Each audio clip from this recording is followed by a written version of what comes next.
I'm ex-Muslim. You're ex-Muslim. So what? Why are you coming here? Because so many people are accepting Islam. Is that is that why you're coming? Like you said, Allah will replace the people with the better people, right? Actually, so people like me left, better people came. It's actually actively Allah is replacing it. Don't you see it happening? Yeah, definitely. I can see that.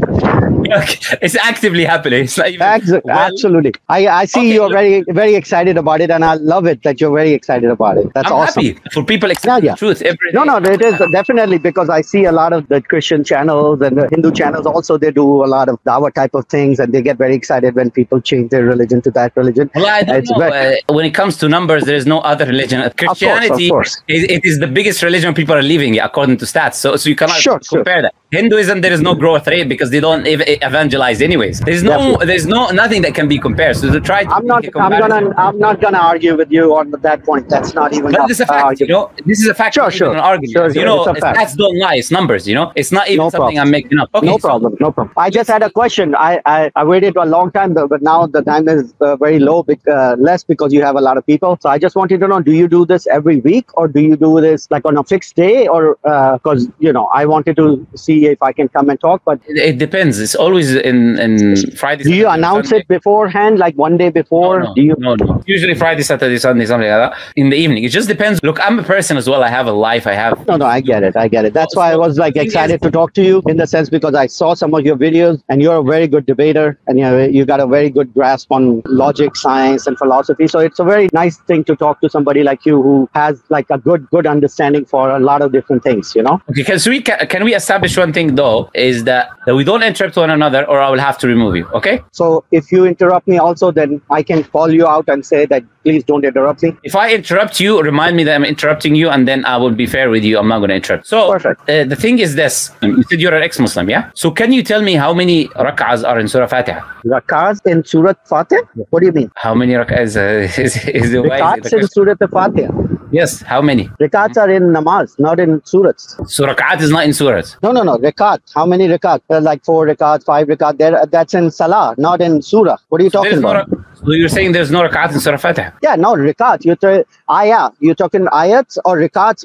I'm confused. Rakat is like, how many rakats of salah did you do? You did 2 rakats, 4 rakats, 3 rakats for maghrib, like that. But you're saying rakats in a surah? So do you memorize? Okay, let me ask you this. No, wait. I'm confused. I will clear your confusion in a bit. But do you memorize any part of the Quran? Other than Surah Fatiha? Other than Surah Fatiha? قل هو الله أحد الله الصمد لم يلد ولم يولد ولم يكن له كفوا إنا أعطيناك الكوثر فصل لرحمتك بالحق. Pakistan. Okay, no problem. Because there's a lot of people who come. No, I get it. You're trying to check, make sure, test that the person is actually ex-Muslim or not. I totally get it. Yeah, no.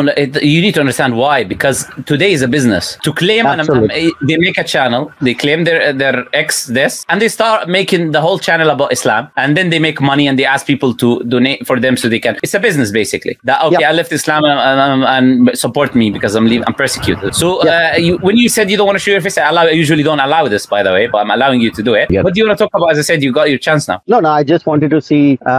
I didn't have a specific question. Then. Sure. Don't have a question. Let me ask you a question then. Why is the reason you left Islam? I just lost my faith. Like, I was Muslim for a long time and I believed in it.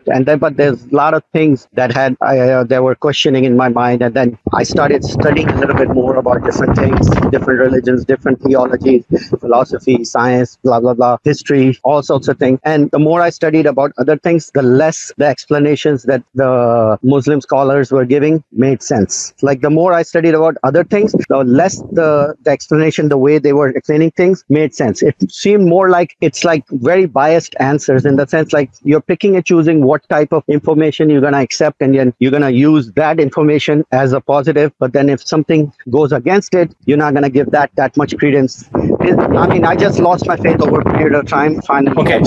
Yeah. So the thing is, don't you think maybe you're asking the wrong people? And mate, I asked a lot of scholars. I have conversations with lots of muftis, sheikhs, a lot of learned scholars. I went to I think you're in US, right? I'm not in the US. No, I mean in the UK. Oh, you're not there. If you're in the US, there's actually big organization, ISNA, ICNA, the huge organizations. Okay, it's better if we don't mention names. I would appreciate it. No, these are big organizations that they have conferences and all that stuff. So, I go there, I talk to sheikhs. I've literally did everything I could to, even right now, what I'm doing right now is my effort to be like, maybe I'm wrong. Maybe I got the wrong information. Maybe you can explain certain things that I have. So I've talked to a lot of scholars, and I'm not saying in that sense like everybody's correct and they gave me the right information. Sure, I might have had some wrong information and all that, but I did do my part in trying to study and try to establish what I'm getting the information is correct or not. Okay. Now, the reason I would say is you're asking the wrong people is because the questions that people come with, clearly you can see, not only on my channel, but in other brothers' channel, that the people answer them rationally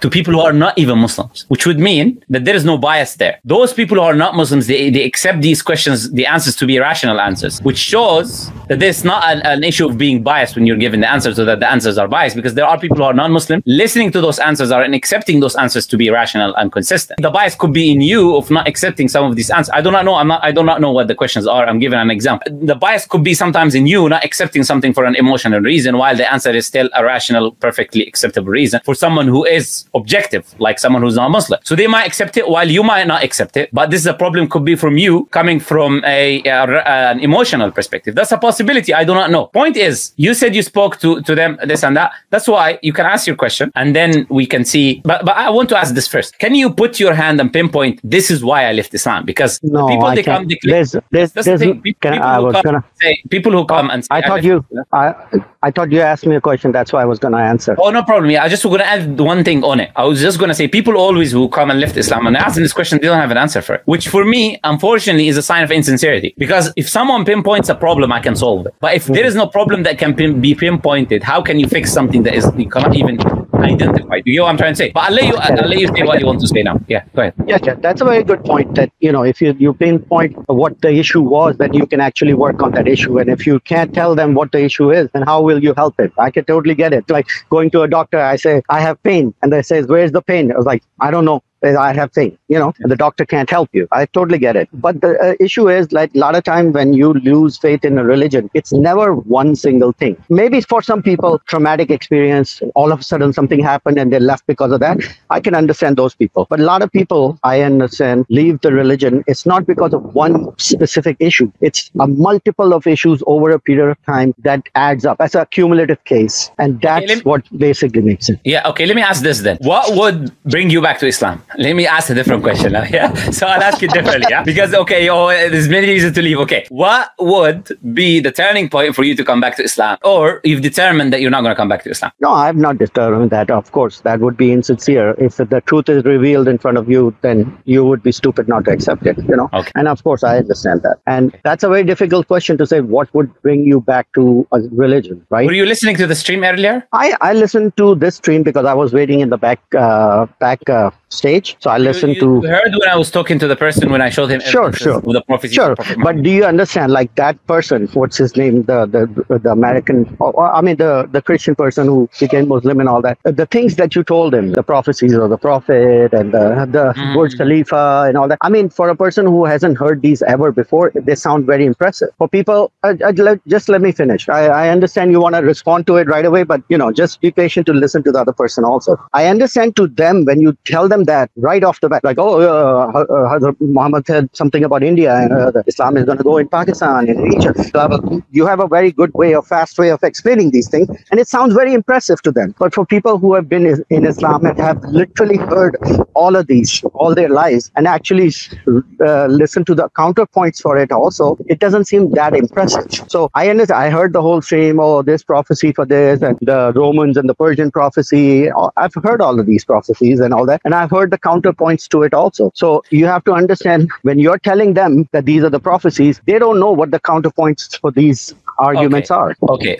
One thing I want to say as well about interrupting, cannot spend a very long time as well, right? Because otherwise it would be a monologue. I'll try not to spend a long time. But again, you just made my point. If it is amazing for someone who never heard it before, that means that an objective person recognizes the truth within them because he does not have a baggage. But when someone has a baggage already, then of course he does not recognize the magnificence of something. As they say, the people who've got a blessing, they do not recognize it until they lose it. So the people who don't have the blessings are those who would recognize maximize the blessings more than those who are enjoying within it. Now, you claim there's counterpoints. Why is the counterpoints to the prophecy about the Romans and the Persians? Go ahead. I'll give one example. We're not going to go into all of them, but we'll give one example to show that how what you're saying is not true. What are the convincing counter arguments to the Romans and the Persians? Okay, so I'll go back to what you just said first. You said that that person, when you tell them and they were impressed, they are objective about it. How did you know? I'm sorry, I apologize for interrupting you, but let's focus on the question, because then you will say something, I'll say something, you'll say something, and we're not going to end this. Let's focus on the topic, the question, on the claim that you made. You said, let's have a conversation of substance. Not why he did it, why he didn't do it. Let's have something of substance. You said there's a counter argument that he did not hear.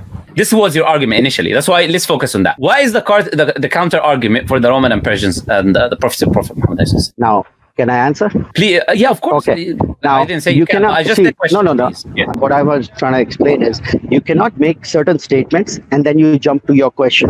Because once you make certain statements, the other person has to respond to the claims that you made first before he can answer to your questions. See, no. I'm sorry. You're interrupting me again. I am, but because I have to establish something. I haven't interrupted you at all. No, it's true. I agree with you. That's completely true. I'm not going to say that you did, but sometimes I do have to say something. This conversation has to go in my format. Reason being, it's my channel. If someone is not happy with the format that I have, which is, for example, if I say, let's deal with the question now, because I understand what you're saying. You want to deal with what I said, but then as I said, I will have to rebut it again. And then we end into this cycle, a never ending cycle. And I don't have time for that, with all due respect. I want to have a conversation of substance. If you're willing to engage with the question, I'm happy to engage with you. If not, then I would let you go. And then you can live your life. I can live my life. And, we part ways in a nice way. That's what I can say. If you're willing to engage and give me the counter argument, because you just said you cannot make claims and not support them. You made a claim that there is counter arguments that you didn't hear. So I'm asking you for them. I understand it's your channel, right? And you have a certain format. But do you have to understand, when you make certain claims to somebody and then just move on to your question and leave your claims unanswered, it seems as if your claims were correct and then you moved on to your question. That's why I was trying to address your claims first. But if that's your format, that you're going to make a claim, you're going to say, this is how it is. And then you say, oh, let me ask you this other question. And then you leave the other part just there. Then I understand that's a totally different format. And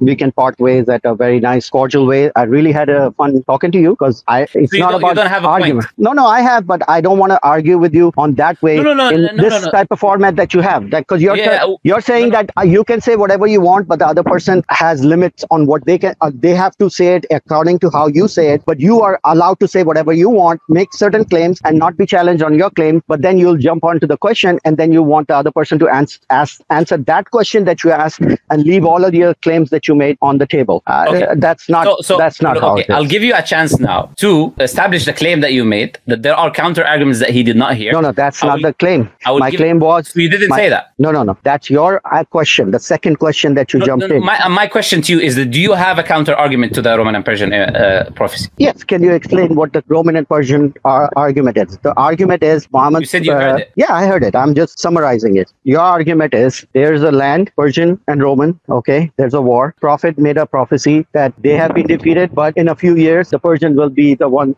that's going to be defeated and Roman will take over. That's the prophecy, right? And in a few years, they took over. That was it, right? That's the big prophecy. I'm asking for the counter argument. Yeah, so the counter argument, how is that a big prophecy? If I just say Ukraine and Russia just fought, and a few years later, Ukraine will be victorious, how is that a prophecy? I appreciate your amazing response. So I'll let you go now. It was a pleasure talking to you. Thank you very much. Really had a fun time. Thank you. Bye. No problem. And this is the thing, you see, brothers and sisters. They make a claim, and then when you pinpoint them, okay, what was the counter argument? The counter argument is, this is your big prophecy? What a great counter argument. What a rational response to what we've established already, of saying that this time-bound, time-specific prophecy about the two major empires of the time, that of an empire that was about to be decimated, right, of how they will come back, it is just, oh yeah, is this your big prophecy? Do you see, brothers and sisters? Well, this is a sign for us. I'm happy he came and we give him a little bit of a chance there. It's a sign for us to see the blind hearts of certain individuals, as Allah says, كَلَّا بَرَّانَ عَلَى قُلُوبِهِمْ. The dirt has